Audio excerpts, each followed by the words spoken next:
Bienvenue si vous venez de nous rejoindre pour la troisième partie de notre émission. Alors on commence avec la tirade, bien entendu. C'est la tirade de Guillaume Lys, je vous l'ai dit, avocat mais polémiste, en général très à gauche. Et aujourd'hui, alors là, il va nous parler, je ne sais pas de quoi il s'agit, de l'effet Streisand. Alors, ce effet Streisand, est-ce que c'est Barbara Streisand? Est-ce qu'il va nous chanter quelque chose? Suspense, la tirade, Guillaume Lys.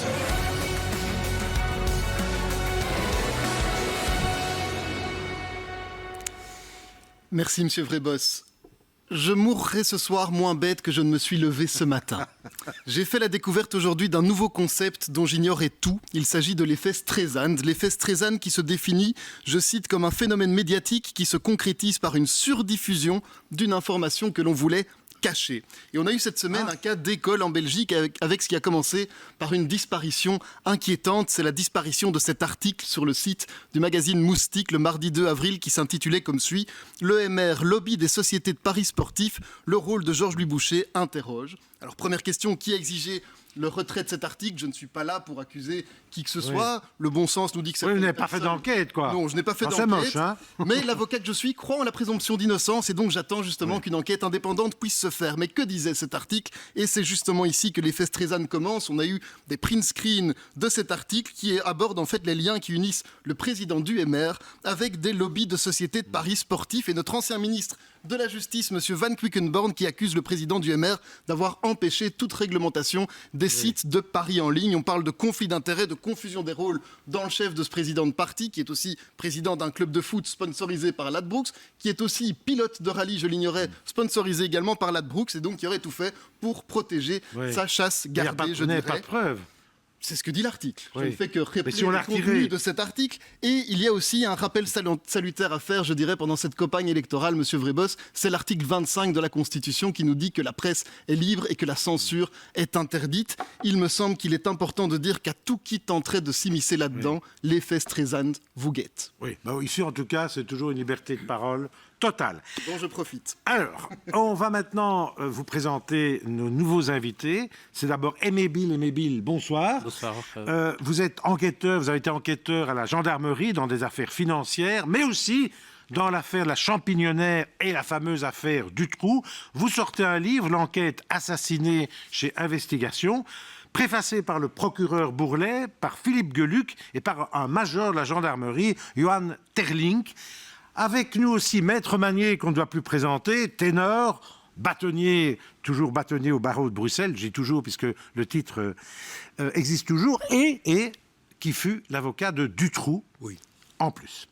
Alors, Saskia, on revient aujourd'hui donc sur ce livre, parce qu'il y a des révélations sur l'affaire Dutroux. Alors vous, Saskia, qui était à peine née, si j'ose dire, pendant que se déroulait de l'enquête, ce sera très intéressant d'avoir votre regard. Et oui, alors ce livre, Pascal, donc c'est celui-ci, Dutroux, l'enquête assassinée. Il vient justement de sortir. Et si vous l'avez écrit, Aimé Bill, eh bien c'est parce que vous êtes un ancien gendarme de la BSR de Bruxelles, donc c'est la brigade de surveillance et de recherche, et vous avez été impliqué notamment dans l'enquête sur Marc Dutroux. Et dans ce livre, eh bien, vous expliquez comment vous avez débarqué dans cette enquête. En 1996, vous êtes appelé avec, entre autres, Patrick Debatz, un autre gendarme, à travailler sur le volet financier du dossier Marc Dutroux, mais aussi de Michel Martin, Patrick Nioul, que l'on venait d'arrêter à l'époque pour comprendre un petit peu l'ampleur de ce réseau pédocriminel. Alors, au même moment, le juge d'instruction Conrod de l'époque cherche à savoir s'il y a d'autres victimes et lance des appels à témoins. Et c'est en entendant certains témoins, le fameux témoin X1, que vous faites un lien avec une autre affaire. C'est un petit peu compliqué, mais on va essayer de suivre, celle dite de la Champignonnière, qui est une affaire qui date là de 1984 et où une jeune fille, Christine Vannès, 16 ans, a été violée, torturée à mort. Ces deux affaires seraient peut-être liées, ce qui voudrait dire que le réseau pédocriminel serait sans doute bien plus grand que ce que l'on pense. Vous dites avoir fait certaines découvertes et c'est là qu'on vous retire l'enquête, vous êtes dessaisi du dossier. C'est incompréhensible pour vous et depuis, eh bien, vous avez à plusieurs reprises alerté la presse, lancé une pétition, dénoncé sur les réseaux sociaux cette injustice. Vous voulez que la vérité sorte, lavez votre honneur, mais aussi pour les victimes et leurs familles. Aujourd'hui, à 71 ans, vous sortez donc ce livre parce que vous avez soif de justice, vous avez envie de lever le voile une fois pour toutes sur les parties obscures et sombres de ce dossier. Avant de poser des questions, on va écouter Philippe Geluck qui préface le bouquin et qui, je trouve, résume tout en 1 minute. On l'écoute. Les gendarmes ont été salis, ont été accusés d'avoir manipulé l'enquête, d'avoir fait des faux en écriture. Or, toutes ces accusations ne tenaient pas. Ensuite, ils se sont défendus, évidemment, et ils ont été entièrement blanchis, ce que la presse n'a pas révélé. Le drame dans cette histoire, c'est que tant qu'ils ont été salis, on en a profité pour arrêter totalement leurs enquêtes. Et donc, il y a cette frustration de se dire, et si ils avaient pu mener leurs enquêtes jusqu'au bout, avec le concours de la police et de la gendarmerie, qu'aurait-on découvert ? Et c'est ça qui me liquéfie quand je lis ce livre de Aimé Bille, c'est de me dire que, visiblement, on a voulu les empêcher de trouver des choses qui auraient sans doute mis en cause des gens importants, des gens influents, puisque... Voilà ce qui est fort, hein, fort témoignage. Alors, Aimé Bille, je sais bien que c'est compliqué parce que vous pourriez en parler pendant des heures. Ici, on a 17 minutes. Mais ce que je vous demande, qu'est-ce que vous voulez que le public sache ? Qu'est-ce que vous avez envie de dire qui vous tient à cœur depuis toutes ces années, aujourd'hui, à ceux et celles qui nous écoutent? Déjà, rien qu'en lisant la préface du Major Terling, Oui. On peut conclure à une cabale. Je vous remercie, vous m'aviez invité il y a 25 ans, en octobre 98, oui, à Controverse. Oui. Et là, il n'y avait encore aucune enquête de fait sur nous. Et je clamais déjà, avec mon collègue, notre innocence. Oui. Et donc, tout s'est révélé. Moi, j'ai essayé par tous les moyens. Donc, j'ai écrit... J'ai été reçu dans les partis politiques, j'ai écrit à tous les magistrats, des magistrats les plus hauts, au commandant de la gendarmerie, des ministres et tout, et personne n'en veut. J'ai fait une pétition, je l'ai envoyée à Sa Majesté la Reine, j'ai envoyé au Premier ministre, il n'y a personne... Ce que vous voudriez d'ailleurs, comme Philippe Geluck, c'est que comme aux États-Unis, on puisse rouvrir l'enquête. C'est ce que vous espérez? Écoutez, il y a le sénateur à Galef, Franz Lozy, qui en 2000 demandait déjà une commission parlementaire rien que sur notre affaire. Oui. Et donc, elle n'a pas eu lieu parce que je pense que ça dérange tous les partis. Aimé Bille, page 53, un truc terrible. Vous dites, la gendarmerie savait, la gendarmerie connaissait dès le mois d'août 1995 les infos pour que les petites Julie et Mélissa soient découvertes. La question, pourquoi avoir attendu décembre pour aller chez Dutroux? Ça, c'est une question simple. La gendarmerie savait. C'est le scandale, ça. Écoutez, moi, donc, à la section financière, le vendredi 13 septembre, je découvre dans le dossier fiscal de Dutroux un document qui dit, voilà, le gendarme René Michaud, hélas décédé, oui. Donc, se renseigne, il dit qu'il travaille pour une cellule spécialisée et pour un magistrat dans une histoire de rapt d'enfants. Et il demande tous les renseignements sur Dutroux et Martin. Alors, et pourquoi on n'en fait rien? Pourtant, Dutroux est déjà en 89 est déjà condamné à 10 ans, plus 3 ans, plus 6 mois, je crois. Pour des faits graves, on le libère en 92. En plus, on découvre qu'il a un port d'armes, une détention d'armes, et sa femme aussi. Et donc quoi, on ne veut pas voir? Il y a des ordres qui viennent du haut? Écoutez, il faut relire le rapport du 14 avril de la commission parlementaire. On dit déjà qu'en 93, on parlait de tranchées, de caches pour mettre des enfants. Alors, moi, je ne comprends pas. Ça aurait été l'équipe de Batz. Moi, avec Patrick de Batz, on prenait une audition. Il envoyait déjà des gens... Vous l'avez vécu avec X69, il envoyait déjà des gens sur le terrain un dimanche, n'importe quel jour. Et là, vous auriez vu? Je ne dis pas qu'on aurait vu, mais on aurait quand même... Est-ce que... Regardez, Julie et Mélissa a enlevé le 24 juin. Nous, on découvre ça au mois de septembre l'année suivante, mais donc le gendarme demande les renseignements, et le 16 août, il a tous les renseignements. Oui. Et Anne et Fieu, les deux autres victimes de Dutroux, les jeunes filles enlevées à la côte, ne sont pas encore enlevées. Elles sont enlevées le 22 août. Donc, si le 16 août, on dit on y va, et non, on fait un rapport le 25 août, puis on fait des observations, et on fait 2 perquisitions. Aimé Bille, moi je vais poser la question franchement. Hein. Si je vous écoute et quand on lit votre bouquin, la gendarmerie a protégé des gens. Pourquoi est-ce qu'on a protégé Dutroux, selon vous? Écoutez... Et là, c'est grave la question, votre réponse aussi. Écoutez, quand... On a déjà parlé souvent de cette relecture qu'on a cachée à la commission parlementaire. Mais qui a fait la relecture des dossiers X? C'est des gendarmes. Alors pourquoi est-ce que la relecture est toute falsifiée, complètement falsifiée? Ça, vous dites falsifiée. Je persiste. Je vous donne un exemple. En septembre 96, la compagne de M. Nioul dit qu'ils ont habité 124 rue des Atrébates. Monsieur Nioul, le 30 octobre 96, dit on a habité 124 rue des Atrébates. Le témoin X1 désigne cette maison-là. Et les relecteurs écrivent Monsieur Nioul n'a jamais habité là. Donc ça, c'est quoi? De l'incompétence, une erreur, Non. ou on protège? Non. Ce n'est pas une erreur, c'est pas de l'incompétence. Quand vous voyez qu'il y a un procès verbal, quand on vous dit que X1, quand X1 vous dit Weinstein, le complice de Dutroux, est dans la Champignonnière, alors pourquoi doit-on faire un procès verbal avec 2 numéros différents et 3 dates différentes? Dutroux seul ou pas? La fameuse théorie des réseaux dont certains se moquent. Pour moi, non. Pour vous? Pour moi, non, mais Pas seul. naturellement, on n'a Alors, pas pu... On a sur le plateau, c'est une chance, Maître Magnier, bâtonnier, qui a défendu Dutroux. Vous connaissez le gendarme, vous avez lu son bouquin. Est-ce qu'il délire ou il a entièrement raison?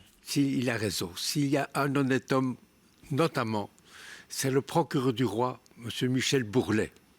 Et M. Michel Bourlet, le 29 octobre 96, quand on vient de tout découvrir et qu'on a libéré les survivantes, il écrit au procureur général, Mme Lickendal, 8 lignes, si vous permettez. Oui, où? Les lacunes de l'enquête sont à ce point graves que j'en viens nécessairement me demander si elles s'expliquent uniquement par la négligence ou bien si Dutroux bénéficiait de protections tant policières que judiciaires. Concernant les protections policières, des enquêtes sont en cours. Ces enquêtes sont notamment confiées au comité P. Oui. Quant aux protections judiciaires, je n'ai pas d'éléments à vous donner et je n'ai pas compétence pour enquêter en cause de magistrats. Mais je me demande si certains de ceux-ci n'auraient pas bénéficié de certaines voitures avantageusement acquises par l'intermédiaire d'un tel. Je pourrais difficilement préciser. Je me borne à m'interroger. Je ne trouve pas d'explication raisonnable aux lacunes déjà relevées dans l'instruction. OK.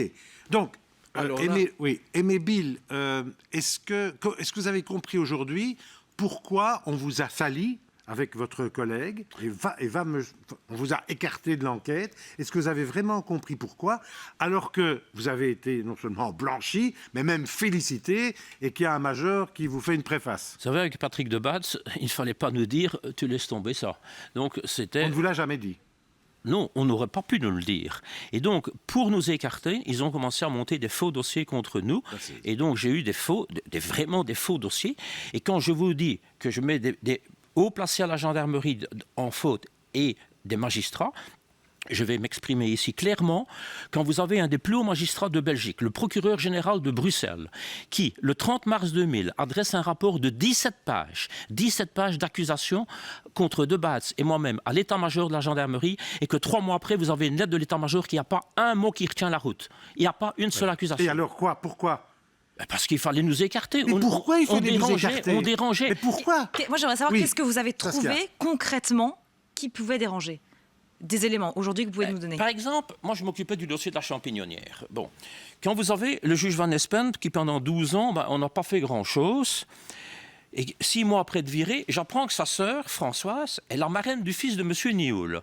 Alors, je me pose des questions. Est-ce que si moi, ma femme, ça va appeler Dutroux, on m'aurait jamais accepté dans l'enquête? Alors, moi, je me pose des questions. Et quand moi, je demande au juge avec qui on travaillait, est-ce que je peux avoir un réquisitoire? Je peux avoir ça? Non. Et je demande justement un réquisitoire bancaire sur les suspects de Château. Il ne voulait pas.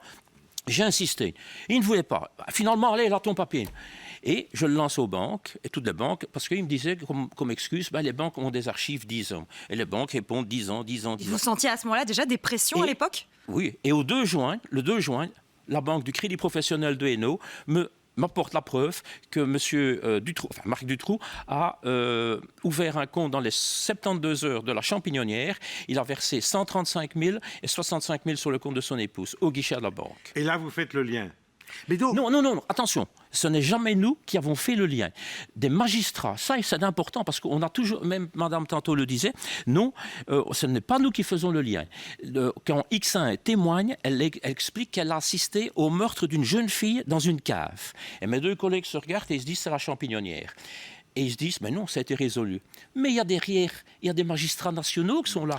Et c'est eux qui disent, ça c'est la Champignonnière. Mais à l'époque, on a dit qu'X1 était une folle. On a dit aussi que vous étiez un peu un complotiste. Aujourd'hui, comment Ben, il y a le pouvez rapport répondre à psychiatrique. ça. Les psychiatres, donc, elle a été soumise à un collège d'experts donc de 5 psychiatres et elle n'est pas déclarée folle. Bon, elle a vécu plusieurs faits, elle peut avoir des inversions. Si maintenant, M. Vrébos, je vous dis, faites-moi la liste des invités à votre mariage. Oui.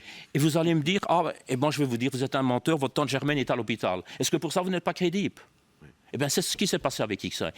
Avec tous les faits qu'elle a vécu, elle ne reçoit pas un ticket de caisse, elle ne reçoit pas une souche TVA à la fin. Hein. Pour résumer, vous dites, voilà, moi dans ce bouquin, je veux dire qu'il y a eu des protections, qu'on n'a pas pu faire notre travail et qu'il faudrait reprendre finalement Une deuxième cette protection. enquête Une à deuxième protection. Eh bien, écoutez, quand vous voyez la champignonnière, Christine, elle est tuée le 13 février 84. Et le 27 avril 87, il y a un appel anonyme qui arrive à la police de Torbeck et on leur dit, si vous voulez résoudre la champignonnière, allez au Dolo. Le juge Van Espen reçoit ça, il fait une apostille, il demande saisir de la cassette et suite d'enquête au Dolo. On a juste saisi la cassette. Mais dans le dossier de la champignonnière, il y avait 2 chefs d'enquête. Et le 30 décembre 96, j'ai un collègue qui entend le patron du Dolo et il lui demande la liste des clients, cité, et il cite des magistrats, il cite des personnalités politiques, sportives, gendarmes, policiers. Et là-dedans, il y a un des 2 chefs d'enquête de la champignonnière. Maître Magnier, tout ce qu'il raconte, ça vous étonne? Non, ça ne m'étonne pas du tout. D'ailleurs, quand j'ai plaidé aux assises à Arlon, Oui. j'ai plaidé que ce dossier était incomplet, qu'il était impensable que Dutroux agisse tout seul, qu'il fallait savoir pour qui et pourquoi. Et j'ai demandé une série de 80 devoirs d'enquête pour qu'on élargisse l'instruction. Et La cour d'assises m'a refusé tous les devoirs que je demandais. Sous quel motif? Et on m'a dit, ce sera pour le dossier bis. Oui. Et le procureur Bourlet, qui était certainement encore de bonne foi ce jour-là, a dit, je ne suis pas sur les rotules, mesdames et messieurs les jurés, ce dossier bis vous apportera la vérité plus tard. 4 mois plus tard, il était classé sans suite. Illisible, et je n'y avais pas accès, ni Dutroux non plus. Donc c'est pour ça que vous écrivez ce bouquin, parce qu'on vous sait blessé. Mais écoutez, il y a 25 ans que je clame mon innocence, que j'essaie par tous les moyens, on ne veut rien entendre. entendre. Blanchi, vous ne devez plus l'acclamer. Mais elle n'a jamais été. D'abord, elle n'a jamais voulu être connue. Mais aussi, je vois régulièrement, et je l'ai encore vu il y a 1 mois à peu près, les parents de Julie et Mélissa, qui expliquent aussi que dès le départ, d'ailleurs, le jour de controverse, Gino Rosso était là et il se rendait déjà compte qu'il y avait des problèmes.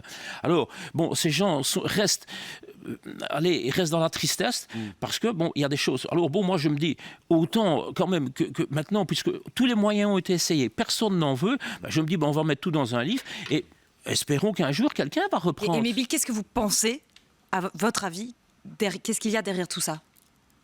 Je ne sais pas, on n'a pas pu enquêter. C'est pas l'œuvre. Vous n'avez pas une idée à l'époque avec tout ce que vous avez vu? Écoutez, c'est pas l'œuvre d'un seul officier de gendarmerie qui s'est amusé à faire un faux PV d'avoir monté ça. Non, c'est pas une seule personne.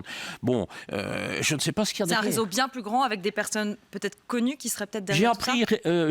J'ai appris de mon collègue de Batz qu'il a été contacté par une personnalité, je ne vais pas la citer, avant notre écartement, et on lui a dit, écoute, au gouvernement, on ne veut plus entendre parler de ça. Et on lui a dit, tu devras arrêter ton enquête. Et il a dit, on m'a demandé d'arrêter l'enquête. Alors, pour pouvoir arrêter une enquête, qu'est-ce qu'ils ont fait? Ils ont commis des faux en écriture, tant dans la relecture que pour nous accuser. Et finalement, il n'y a rien, mais rien. Peut-être des fautes d'orthographe. Ça, je crois que c'est vraiment bien résumé. Alors, très rapidement, Guillaume Lissa, vous êtes avocat pénaliste. Un petit commentaire, vous aussi, vous étiez très jeune. Tout petit commentaire sur ce que vous entendez. C'est très difficile de dire un commentaire là-dessus, mais quand on entend qu'il y avait 80 devoirs d'enquête complémentaires qui étaient demandés, un dossier bis qui était promis et qui finalement est clos sans suite 4 mois plus tard, c'est assez étonnant pour le moins. Oui. Axel Leguet, court commentaire. Bon, moi j'ai un commentaire sur l'affaire générale. Je me souviens d'une jeunesse heureuse où tout le monde sortait tard le soir, jeune, 8-10 ans. Le monde a changé, mais il a probablement changé plus vite en Wallonie avec cette affaire Dutroux qui n'a jamais vraiment été résolue et c'est très dommage. Pour vous, elle n'a pas été résolue? Non, à l'heure actuelle. Et d'ailleurs, Saskia, avant de préparer l'émission, me disait, moi, bon, vous aviez quelques années. Moi, j'avais 5 ans à l'époque. Et vos parents avaient peur quand vous sortiez dans la rue. En Wallonie, mais pas qu'en Wallonie. Moi, j'étais dans le nord de la France et c'était pareil. On a eu un avant, un après. Il y avait une espèce de psychose autour de tout ce qui se passait. Et mes parents me disaient, ne rentre pas dans une voiture que tu ne connais pas, dans une camionnette que tu ne connais pas, ne rentre surtout pas. Donc ça a vraiment marqué. Alors moi j'aimerais aussi aborder quelque chose qui est dans votre bouquin, qui n'a pas vraiment à voir avec l'affaire Dutroux, quoique, c'est l'affaire Di Rupo. Et moi j'ai appris, en lisant votre bouquin, vous expliquez que ce dossier des Roupeaux a été monté de toutes pièces par la PJ, c'est ce que vous dites en tout cas, et en plus, vous dites la PJ payait avec la complicité du parquet, donc là vous allez très loin, pour qu'une personne témoigne contre Di Rupo. Aimé Bill, est-ce que vous êtes sûr de ce que vous affirmez? Je l'affirme. Monsieur Di Rupo s'est constitué partie civile dans le dossier 274-97 de juge Pignolet. Et nous aussi, on s'est constitué partie civile. Donc, on a eu accès au dossier. On voulait savoir ce qu'il y avait. Parce que moi, personnellement... On vous avez aussi accusé de monter l'affaire. Ah oui, pendant je rappelle, pour ceux qui non, nous non, regardent. justement, je voudrais que M. Di Rupo m'entende aujourd'hui. Oui. Parce qu'il y a 2-3 semaines, 4 semaines, il a encore dit sur les plateaux des anciens gendarmes. Alors qu'il sait très bien, via son avocat. Mais son avocat, déjà, en septembre 97, disait déjà oui, c'est les gendarmes écartés qui ont fait ça, qui ont monté. Mais vous dites, c'est la PJ. Et vous en avez la preuve. J'ai acheté donc les pièces, puisque j'ai eu accès au dossier. J'ai acheté les pièces 30 francs la page. Et donc là-dedans, il y a des reçus. Oui. Et il y On a peut les donc- voir d'ailleurs parce que nous les avons. Oui. Ce sont donc des reçus, Des reçus. signés par... par un inspecteur qui s'est suicidé, ou qu'on a suicidé, je n'en sais rien. Et pourquoi vous dites avec la complicité du parquet? Alors, parce que, donc, là-dedans, il y a... Voilà, on les voit à l'écran. Donc, il y a des reçus pour... Moi, ceux que j'ai achetés, il y en a pour 77 000, mais il y a aussi... Francs belges, oui. Il y a 77 000 francs, donc. Et il y a une note, donc, on demande encore pour l'informateur 7 nuitées à 5 000 francs. Et donc, une magistrate du parquet met un petit texte, elle l'approuve. Oui, il y a et un petit texte, même manuscrit. Et voilà. Alors, donc, c'est difficile. Maintenant, comprenez, moi, c'est ça que je suis enragé aussi. Oui, on voit... Monsieur, Monsieur Di Rupo et son avocat savent très bien que ce n'est pas nous qui avons monté le dossier. Ils ont eu accès au dossier et malgré ça, jamais ils ne parlent de tout ça. Mais aussi, il faut savoir aussi que c'est un piège qu'on nous a tendu le 15 novembre en faisant les perquisitions. Mais pire, Monsieur Di Rupo a été blanchi par la Cour de cassation le 10 décembre 96. Oui. Donc, devant le Parlement, il est blanchi. Bien sûr. Et j'ai publié dans mon livre une apostille du procureur du roi de Gemeppe en personne du 28 mars 97 qui demande personnellement à M. Bill de poursuivre l'enquête de façon discrète sur M. Di Rupo. Ah, oui. Alors c'est moi le monteur du dossier Di Rupo. Et j'ai refusé de le faire. Et je me suis renseigné. Et quand vous apprenez qu'il n'y a aucun autre flic qui a reçu cette apostille, alors si la cabale si ce n'est pas une cabale, je ne sais pas ce que c'est. En tout cas, voilà donc un témoignage puissant. Dernière question, Aimé Bill. Vous me l'avez dit avant l'émission, c'est pour ça que je vous pose la question. Vous craignez parfois pour votre vie? Vous venez du sud de la France, vous êtes venu avec une équipe, vous avez changé de voiture. Oui. Bon, Est-ce que là, vous exagérez? Pourquoi est-ce qu'on vous tuerait, puisque tout est dans le bouquin? Vous savez, par méchanceté, Ce sont des collègues qui vous ont dit de faire gaffe. Oui, plusieurs personnes m'ont dit de faire gaffe, mais bon, quand vous voyez qu'on en a déjà quand même tué une trentaine là-dedans. Bon, maintenant, tous les documents sont en lieu sûr. Je n'ai rien chez moi, tout est en lieu sûr et c'est confié aussi à notaires et avocats. En France et en Belgique. Maître Magnan, en 15 secondes, une On ne conclusion. nous a toujours pas expliqué pourquoi le magistrat qui s'occupait de l'affaire du trou à Liège, M. Hubert Massa, s'est suicidé avant l'audience. Voilà, eh bien Saskia, voilà. Vous On verra si avec vous ce découvrez bouquin, vous découvrez des tas de ouvrir choses. une enquête Merci en ou pas. tout cas d'être venu. Vous êtes à la foire du livre, il faut le dire quand même, demain et après-demain. Et dimanche signer. aussi, donc de 12h à 17h. Voilà, pour signer votre bouquin. Merci en tout cas d'avoir participé Merci à de m'avoir cette reçu. émission. On se retrouve lundi. Parce que demain, c'est vendredi. C'est le moment aussi Les best-of. chéri des téléspectateurs et téléspectatrices. Les meilleurs moments, les best-of. Allez, bonne soirée, portez-vous bien. Bonne soirée.